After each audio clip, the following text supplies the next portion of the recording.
Hi.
Good afternoon, everyone.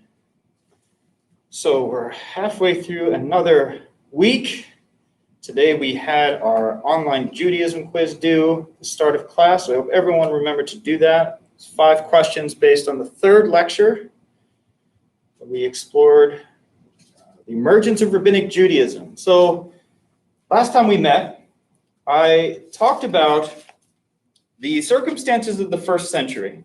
When Judaism wasn't united into just a single Judaism, we had multiple forms, chiefly the Judaism of the Sadducees, centered around the old sacrifices at the temple. And then I talked about the Pharisees, which was the type of Judaism that began to take shape during the Babylonian exile, right, where the temple didn't exist, and so they had to find new ways to worship Yahweh.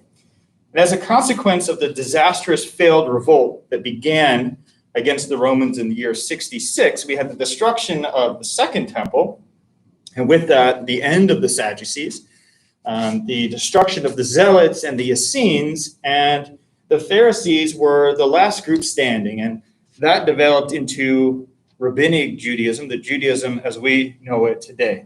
Well, after those events of the 1st century, the hostility of the Romans against the Jews does not dissipate. In fact, the Jews tried to revolt against the Romans again in the 2nd century. That also does not go well. And so the story of Judaism, really from the 2nd century onwards, is the story of the diaspora. So the diaspora is our focus today for the 4th Judaism lecture.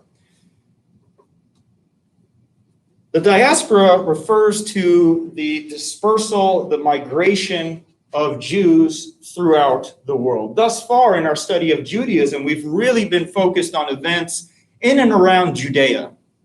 The reason why this religion has the name Judaism is because of the significance of that piece of land, the religion of the people of Judea. It's Judaism.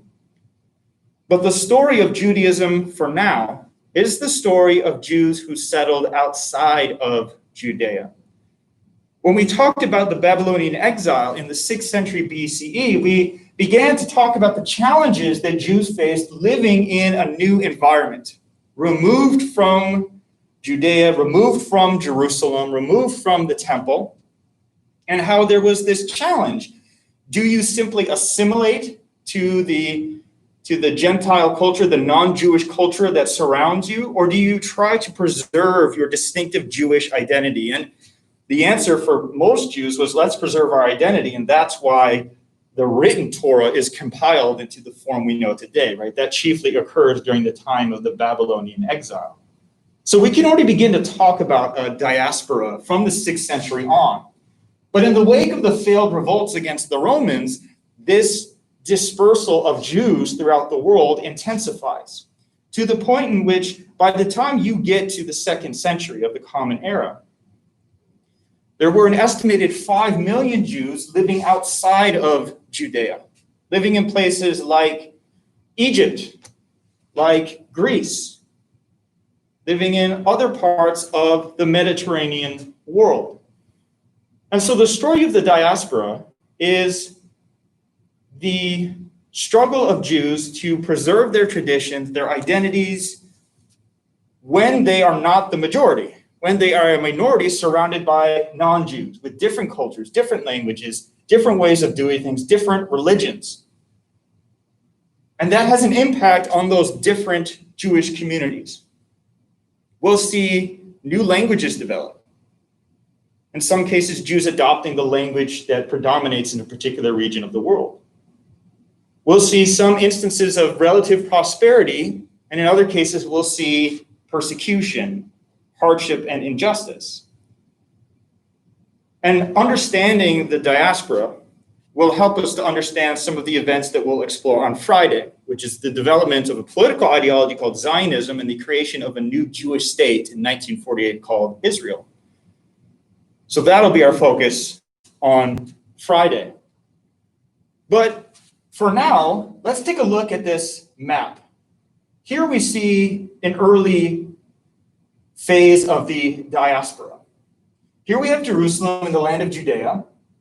And in purple, we have the earliest migration waves. So we already know about the Babylonian exile. That's what's being indicated here. So this is Persia and Iraq, or Iran and Iraq. So we already have Jews who had settled there centuries earlier. But then you begin to have Jews settling throughout the Eastern Mediterranean world in cities like Alexandria on the coast of Egypt, even further in places like Greece into Italy. And as the centuries pass, you have by the 3rd century, early 4th century, you have Jews living all the way over in Spain. So depending on where these Jewish communities settle, they're influenced by the local cultures and the religions that those people have and the languages they speak and their practices and ways of doing things. So it's during the diaspora period that we see the emergence of, broadly speaking, 2 major geographical, cultural forms of Judaism. There are actually more of these groups, but it's possible to, for the sake of time and convenience, to group them into 2 major categories. The first of these groups is the Ashkenazim. So the Ashkenazim are the Jews who settled in Europe.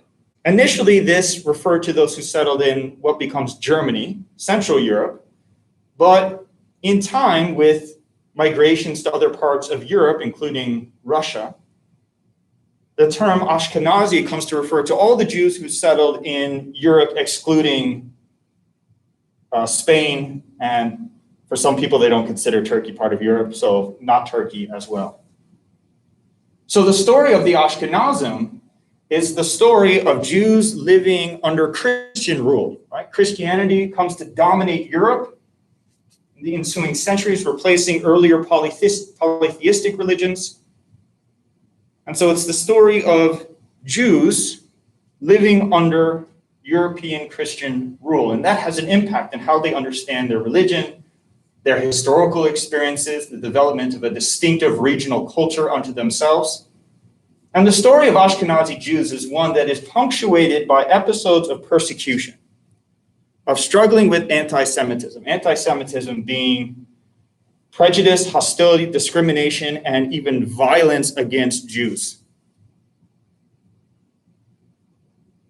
It's this experience that will shape many of the events of the 20th century, where we see new migrations of Jews to other parts of the world, including the United States, which today has the 2nd largest Jewish community in the world, and also the creation and the migration to a new Jewish majority state called Israel, which was established in 1948 out of what was previously the British Mandate of Palestine. So we'll look at the details of the Ashkenazi community, and then we will explore the Sephardim, or the Sephardic Jewish community. So this initially referred to the Jews who settled in Spain, but then more broadly referred to those who also settled in North Africa. And Spain is barely separated from North Africa, the Strait of Gibraltar. And then in time, with more migration patterns, it would also come to include those who migrated to Turkey, another part of Europe that is not Ashkenazi, Sephardic. And then once you get further east from that to places like Iraq and Iran, those Jews would be categorized as Mizrahi, as Eastern Jews, but it's very common to group the Mizrahi in with the Sephardim. And so for the sake of convenience in this class, we're going to do that too. And so the Sephardim would also come to refer to more broadly all the Jews who lived under Muslim rule. Islam begins in the 7th century, 600 years after Christianity. And compared to the historical experience of the Ashkenazi, the Sephardic experience was one of relative prosperity. It was not without episodes of persecution and injustice. But compared to the Ashkenazi experience, it was one of relative prosperity and success. Now, something dramatic happens in the 20th century, and that's what we'll talk about on Friday. But with the creation of this state, the founders of which were actually Ashkenazi, not Sephardic or Mizrahi, this creates a lot of hostility and animosity, and indeed warfare, with the Muslim neighboring countries. And suddenly we see this intense hostility toward the Jews develop in Muslim majority countries, sentiments, anti-Semitism that still persists to the present. So on this map, we can see the different regions of the world where the Jewish diaspora is found. This is before migration to the United States, so this is an earlier period. But we have here, and I guess this is pink, the Sephardic Jews of Spain, or what is now Spain and Portugal. And then also included is, here's Morocco, there's the Strait of Gibraltar, right, barely separating the two. You have North Africa, so countries like Morocco, Algeria, Tunisia, this is Libya and Egypt. Here's Turkey, and they have Greece included here with Turkey. It was all Ottoman Empire for hundreds of years. And then this map denotes the Mizrahi Jews, the Eastern Jews that I'm grouping in with the Sephardic. So we have the Jews living under Muslim majority rule, and then the blue here are the Ashkenazim, the European Jews living under Christian rule, whether it's Protestant or Catholic, or in Russia, Russian Orthodox or Eastern Orthodox Christianity. So let's take a closer look at the Ashkenazi Jews first, then we'll look at the Sephardim. So the Ashkenazim refer to the Jews who settled in Europe, and Europe becomes Christian. The Hebrew word Ashkenaz initially referred to Germany, but with migration patterns to other parts of Europe, like France or into Poland and into Russia and so forth, it comes to refer to Jews throughout Christian Europe. And these are Jews who are surrounded by non-Jews or Gentiles who are Christian. And so they're surrounded by these different European Christian cultures and their ways of doing things. And this has an impact on the Ashkenazi community in a variety of ways. So for example, polygamy, where a man takes multiple wives, is something that you find in the Hebrew Bible, you find in the Tanakh. Jacob, who's renamed Israel, had 4 wives. David and Solomon had lots of wives. But among the Ashkenazi Jews living in Europe, where in the Roman Empire, the Romans only allowed a man to have 1 wife. You could have concubines, but you could only have 1 official wife. And because Christianity developed in the Roman Empire, Christianity too adopted monogamy as the norm. So guess what happens among Ashkenazi Jews? They get rid of the practice of polygamy and become monogamous as well, that it's only permissible for a Jewish man to have 1 wife. In contrast, the Sephardim would continue the practice of polygamy. And so that's an example of the cultural influence changing these regional expressions of Judaism. But you can also see changes in the style of dress, in the types of traditional cuisine, the types of foods that are served, and even instances of intermarriage. Now, the ideal would be you marry within the tradition that someone who's Jewish is supposed to only marry someone else who's Jewish, but people can, of course, convert for the purposes of marriage, and human beings are human beings, right? The heart wants what it wants. So intermarriage did certainly occur as well. We also see the emergence of a new language. This language is called Yiddish. You may have heard me refer to Yiddish a few times before. Yiddish is a language that combines elements of Hebrew with German. And so it has elements of both of those languages. And today, Yiddish has declined steadily, but there are still certain communities that speak Yiddish. We're going to learn about the Hasidic Jews in a moment. And Hasidic Jews still use Yiddish as their first language, even if they live in the United States where they're surrounded by English. They actually learn Yiddish as their first language, and English is a second language that they may not always speak that well. But there's a lot of Yiddish terms that have actually even entered into American colloquial English. Like if you say someone has a lot of chutzpah, meaning they have a lot of nerve, like a lot of bravado, that's a Yiddish term. What else?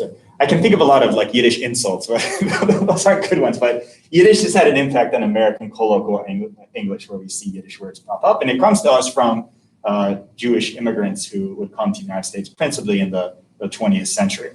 So the Ashkenazi community moves to different parts of Europe, and this was often dictated by the types of policies that they had to live under by various rulers. You know, their treatment could vary from one king or one duke from one to the next. And so then they would have to move, but at various times they faced increased restrictions on the types of businesses they could be involved in, or whether or not they could own land and so forth. So they would move around. And by the time you get to the beginning of the 20th century, the largest Jewish community in Europe is actually in the Russian Empire. So in Eastern Europe, with an estimated 5 million Jews.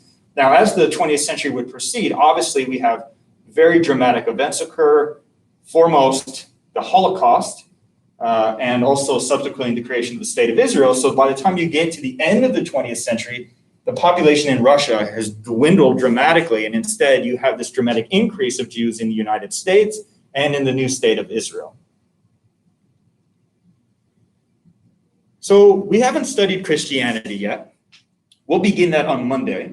But when we explore the origins of Christianity, it begins as a messianic movement within the first century Judaism during the Roman period, the time of the Pharisees and the Sadducees and the Essenes and the Zealots. This is before the revolt that fails in the year 66. And this movement was a Jewish movement, but in the ensuing decades, it comes to be dominated by non-Jews or Gentiles, and it spreads throughout Europe. And so subsequently, Christian thinkers, and this sort of sentiment is present within the earliest Christian writings, would come to think of those who continued to be Jews after the coming of the awaited Messiah, as Christians understand him, Jesus, as being deniers of the truth, as being rejectors of the true Messiah, and that Jews who, according to the Christian New Testament, Jews had participated in his execution at the hands of the Romans.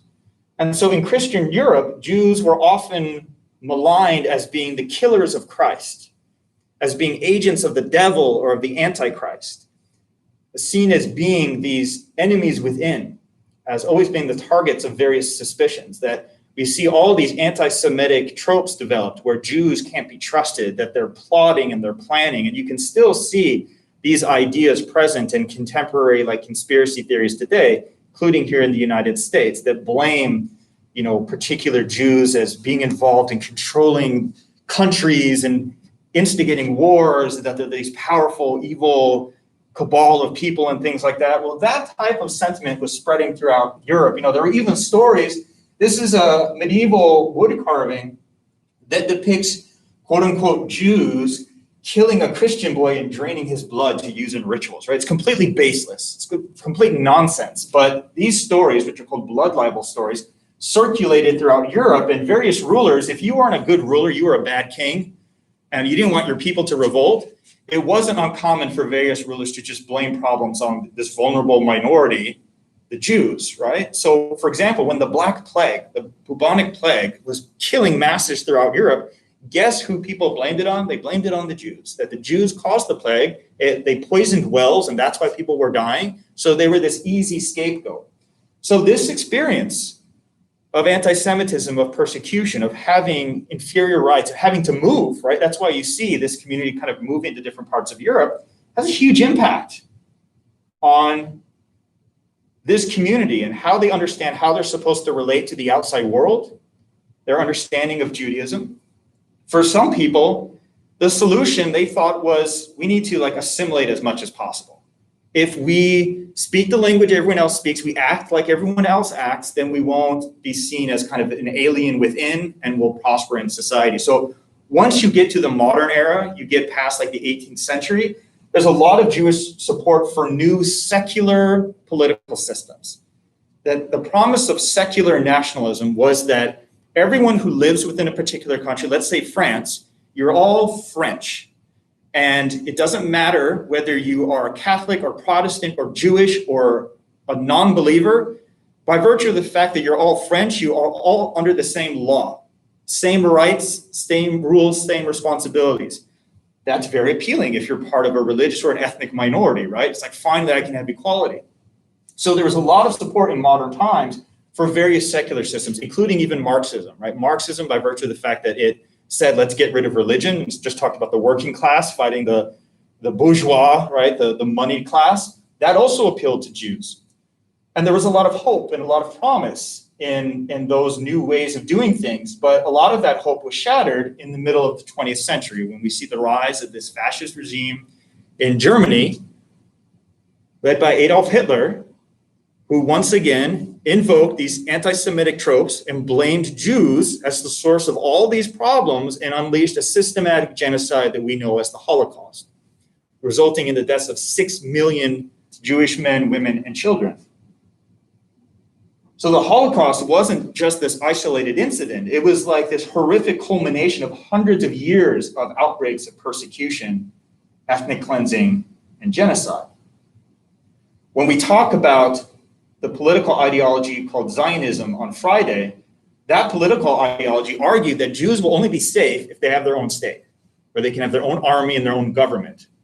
And so in the wake of the Holocaust, a lot of people were like, yes, that must be the solution. And thus we see the creation of the state of Israel in 1948 as a separate Jewish state by the Jews for the Jews. But of course, there was a problem there because there were already non-Jewish people living there. And then you have this outbreak of additional conflict. We'll talk about that on Friday. So within the Ashkenazi community, there developed a new sect of Judaism that it's not huge. The exact number of Hasidic Jews is probably a few million. No, that's an overstatement. There's 14 million. How many Jews? Hasidic Jews? There might be a couple million Hasidic Jews. This community began in Poland in the 18th century, and it began as a kind of spiritual revival movement led by a Jewish preacher, a charismatic Jewish preacher and mystic known as the Baal Shem Tov. This is an artist rendering of what he might have looked like. The name Baal Shem Tov means master of the good name. So the Baal Shem Tov was someone who believed that adherence to all the commandments, right? We talked in my third lecture about all the rules that rabbinic Jews are supposed to follow. The rabbis identify 613 mitzvot, and there's dietary law, there's the rules of the Sabbath, all those outward ritual instructions that you're supposed to follow. Well, the Baal Shem Tov believed that none of that is sufficient if you don't have proper inner intentions. That just as there's an outer dimension to Judaism, there's also an inner dimension. And he believed that Jews at the time were completely neglecting the inner dimension. That although they're going through the outward motions of things like the daily prayers, if they're not doing it with the proper intention, with joy in their hearts, then it's like an empty bag. There's nothing there. So he is preaching to people, and he's talking about cultivating these inner pious virtues, about worshiping Hashem, worshiping Yahweh with joy in your heart. That if you want your prayers to count, you have to do it with joy. Be happy. Right? I know you're dealing with misery, right? The Ashkenazi Jews are struggling here, but he's talking about embracing that joy of finding that inner love for God as essential to proper Jewish observance. And when he communicates these ideas, he uses storytelling. He communicates this knowledge in a kind of accessible way to average people. At the time, the rabbis in these communities, were trained in these special yeshivas, these Talmudic academies, which was, like the difference between modern day academics amongst themselves and then communicating that knowledge to people at like a public lecture, like a community event, right? There's a certain level of discourse that academics use, and the rabbis get caught up in that discourse. So when they communicate knowledge of Judaism to average people, it's not as accessible, but the Baal Shem Tov is really good at that. And so it becomes popular, and people recognize this charisma, and there's stories even about him performing these healings, right? So he seems to be a kind of saint, right? That he can bring about these miraculous events. So people begin to follow him and become his disciples and share his teachings. And this movement, this mystical form of Judaism, comes to be known as the Hasidim, or Hasidic Judaism. Hasidim means pious ones. And Hasidic Jews recognize their rabbis, or they use Yiddish, so the word is Rebbe in Yiddish, their rebbes or rabbis, as these kind of living saints. That they have a special inner connection to God. And because of that interconnection, they can be sought out for intercession, that God is more responsive to their prayers because of the proximity of these revered teachers to God. And so you see Hasidic Jews even going to the graves of these rabbis to venerate them and pray at these sites, because believe that these saintly people had a special connection to God, as if they're sort of conduits for God's grace in the world. So when this movement first began in the 18th century, non-Hasidic Jews opposed it. They said, you are going against the true authorities, which are the rabbis and the academies, right? They're the ones with the credentials. They're the ones with the knowledge of the text. You guys are all mystical and stuff, right? Talking about joy and singing and things like that. So initially there was this conflict between the two. But out of that conflict emerged a synthesis. And the Hasidic Jews come to be really among the foremost proponents of strict conservative observance of Orthodox Judaism. All the rules. They're among the most strict adherents of all the outer dimensions of Judaism as well. So there's a balance. Yes, you still have that inner mystical dimension, but it has to be accompanied, perhaps preceded by strict adherence to the outer dimensions of Judaism as well. And for the Hasidim, their approach to dealing with the Gentiles, the non-Jewish world, their general approach was to turn inward, to be insular. They said that the best way for us to escape persecution and to survive and to continue on is to avoid contact with the outside world as possible. Mind your business, right? Stay closed. And so it's within Hasidic circles that Yiddish is still the first language. Even when it's American Hasidic Jews, the first language is typically Yiddish. And they favor, separate schools, separate curriculum,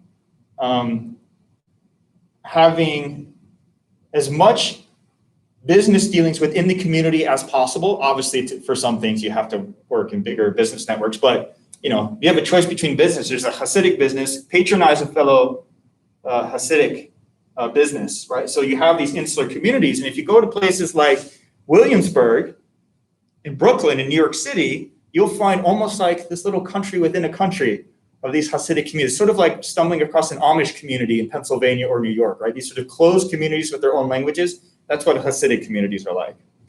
Here we can see some photographs of contemporary Hasidic Jews. The image on the right, this is a photograph from New York City. And so you see that distinctive style of dress. This is a type of hat we haven't seen yet, right? I mean, we talked about a kippah. I even talked about people with brimmed hats that go over the kippah, but take a look at these fur hats. In case you were wondering, no, people in the hot Middle East do not wear fur hats.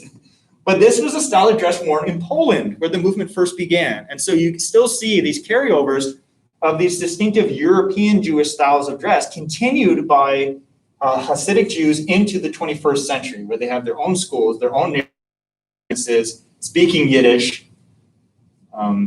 There's a strong emphasis on having as many kids as possible, so families might have 10 kids, really big families. All this emphasis on family life. And then over here you can see a Hasidic man, and he's praying at the shrine tomb of one of these Rebbe's, these Tzaddiks, right? who believe is supposed to have a special close connection to God. So within the Hasidic community, there are subsects. And probably, I don't think they're numerically the largest subsect. I couldn't tell you which one is, but they're definitely the most influential. They might be the largest because of that.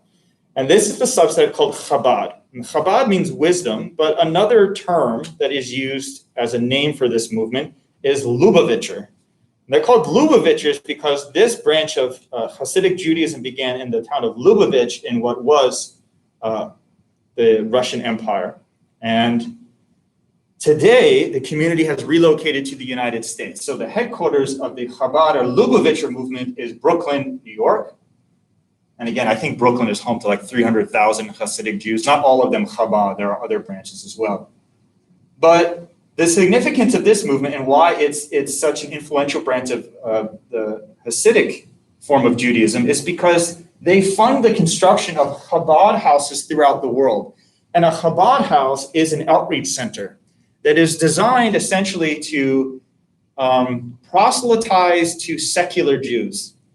That Jews who in modern times have kind of fallen away from the religion, don't observe all the commandments, aren't very observant in terms of keeping kosher, doing the daily prayers. Maybe they grew up in a secular household where they celebrate Hanukkah, but they've never used tefillin in their life.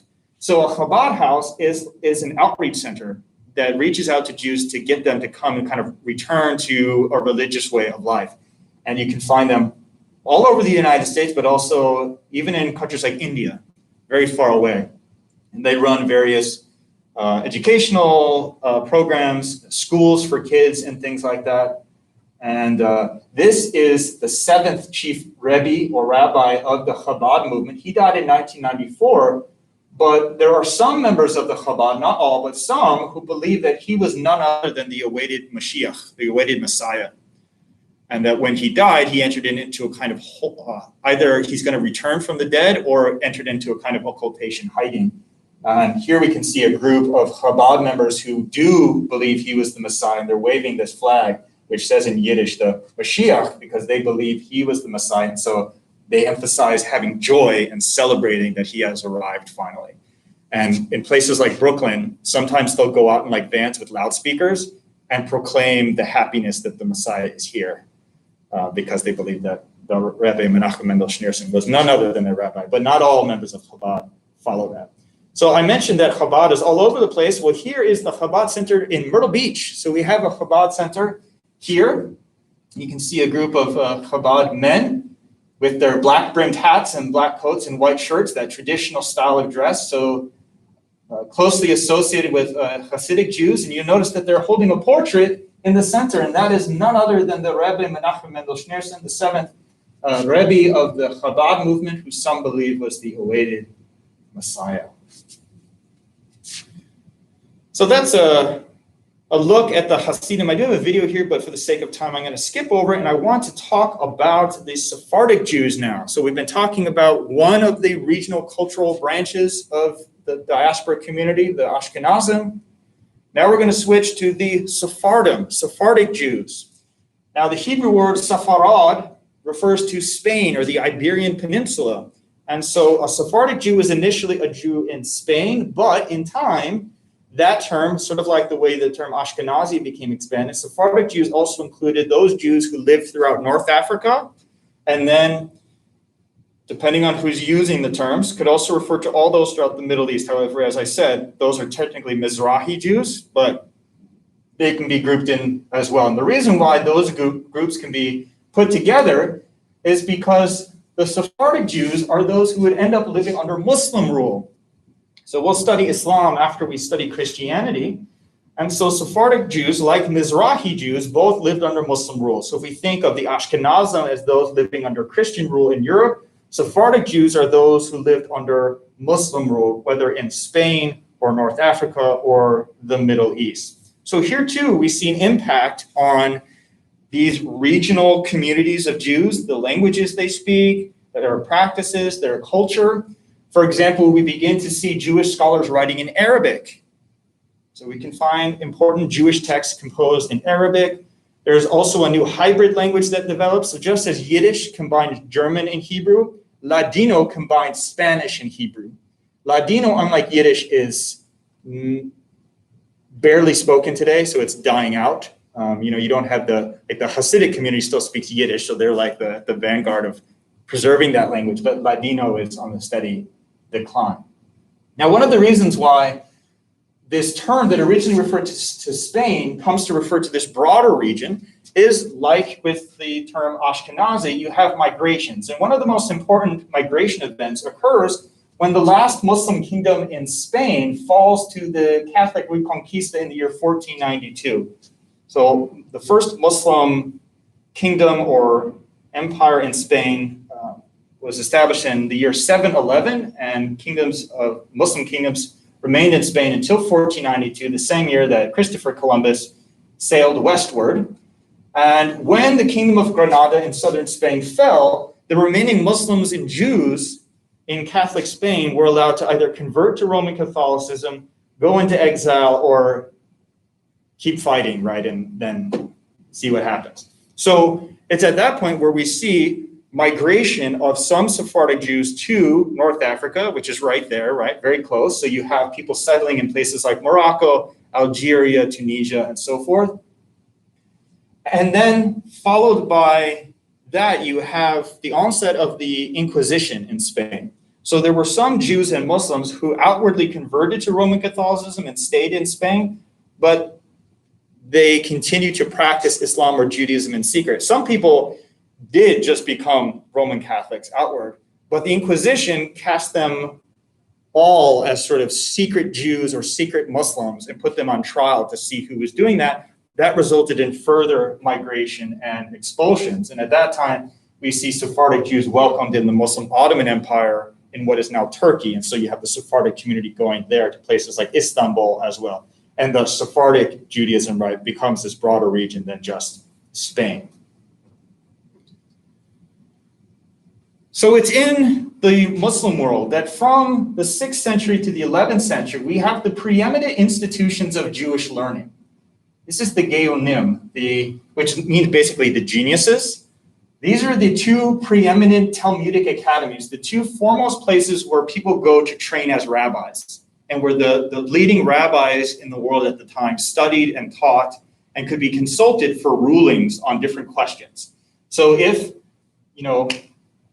you're a Jewish woman living in the 9th century and you have a question about something that isn't addressed in any text that you know of, you could consult these Talmudic academies and they would produce an answer for you. So these academies existed within what is now Iraq, and this region from the 7th century onwards is part of an Arab Muslim empire under different dynasties, first the Rashidun Caliphate, then the Umayyad dynasty, and then for the bulk of the time period which these institutes existed, it was the Abbasid Caliphate or the Abbasid Empire. So we have these important centers of learning. We have important Jewish scholarship being produced among the Sephardic scholars. And here is a collection of images of a contemporary yeshiva. This is not located in Iraq. This is in, I think this is in New York, actually. This is a yeshiva. So a yeshiva is a Jewish seminary, a place where men would go to train to be rabbis. You can see this is an Orthodox one. It's just men. And they have these texts. This is probably Talmud out in front of them. And they're debating and studying the text, and they're listening to lectures by preeminent rabbis. And one of the pedagogical techniques that's used in a yeshiva is a study pair. So you break off into pairs, and within the pages of the Talmud, you get all these different arguments and rulings by hundreds of different rabbis. And students will pair off and then argue different positions. Right? So they're honing, they're training their reasoning and their rhetoric in order to defend a particular rabbinic ruling on a particular matter. So with the existence of important institutions of Jewish learning in the Sephardic community, we have the emergence of one of the greatest rabbis in Jewish history. This is Rabbi Moses ben Maimon, also known as by the Latin name Maimonides, or by the acronym Rambam as well.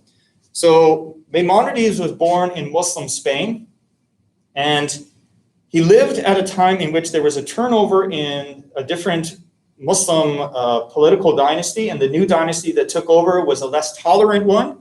And so he and his family left Spain, and they resettled in Muslim North Africa and eventually found their way to Egypt. So Maimonides settles in Medina del Qahira, or Cairo in Egypt, where he's a man of great learning whose knowledge extends far beyond just Jewish texts. He happens to also be a master of medical knowledge, of medicine as well. So he ends up being employed as the personal doctor, the personal physician to the ruling Muslim Sultan of Egypt, Salahuddin al-Ayyubi, or Saladin as he's known in Western sources. So here we have the preeminent Jewish mind of the time working as the personal doctor for the Muslim ruler of Egypt, right? Quite a significant position. And during that time in Egypt, he is also producing, of course, a great deal of scholarship. And he writes not only in Hebrew, but also in Arabic. So for scholars who want to study Maimonides, they need to learn Arabic because he's part of this regional community. It's not going to do you any good if you know Yiddish if you want to study Maimonides, unless you're reading a Yiddish translation. But he is living in this cosmopolitan environment where, of course, it's ruled by Muslims, but there's also a large Coptic Christian population as well. And so in this religiously diverse society, he also sets about articulating some core aspects of what Judaism is, as opposed to these other related Abrahamic religions that we're going to study after we study Judaism, Christianity, and Islam. And so he articulates what's called the 13 Articles of Belief. Now, keep in mind, he's doing this in the 13th century. You would think that someone would have done this earlier, right? That wouldn't someone else have written a standard creed that lays out what Jewish belief is supposed to consist of? Well, that's a good indicator of the fact that in Judaism, far more emphasis is placed on outward practice, on orthopraxy, right? Of following the commandments, all the types of practices that we discussed in my third lecture, dietary law, dress, beard, covering the hair, all that sort of stuff, that the greatest focus is on that, which isn't to say that belief isn't important, right? It is important. That's why he writes the 13 Articles of Belief. But there wasn't a kind of urgency to articulate that systematically until Maimonides finds himself in this religiously diverse society. He's also interacting with Christian and Muslim scholars. He's interacting with both the Christian and Islamic philosophical traditions that build off of the Greek tradition. So he's a master of philosophy as well. A really fascinating intellectual. So let's take a look at those 13 Articles of Belief that Maimonides articulated. And keep in mind, he's writing these down as a way of distinguishing Judaism from Christianity and Islam in Egypt. And you can see that pretty clearly in some of these Articles of Belief. So the first one is belief in the existence of the Creator who's perfect. Right? And I've paraphrased these, I've shortened them though. That belief in God's absolute and unparalleled unity. So the emphasis on unity here is implicitly a rebuke of Christian Trinitarianism. So when we study Christianity, we'll learn how Christians would come to understand the God of Abraham, Isaac, and Jacob as being a Trinitarian entity consisting of three co-eternal, co-equal persons, God the Father, God the Son, and God the Holy Spirit. And that understanding of God is rejected by Jews and Muslims, who instead emphasize the singularity of God, right? The unity of God. So that's what he's referring to here. This is also a rebuke of Christianity, God's non-corporeality, meaning God doesn't have a physical body. So one, that's a rebuke of thinking of God in corporeal terms, as if God is like a being in a body sitting on a throne in heaven in a literal sense.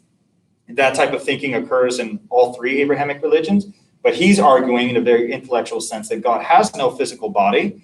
And it's also a rebuke of the notion of the incarnation. So Christians see one of the three persons of the Trinity, God the Son, incarnating in the world in the person of Jesus of Nazareth, right? God having a physical body that dies on the cross and so forth. So he's rejecting the notion of incarnations as well.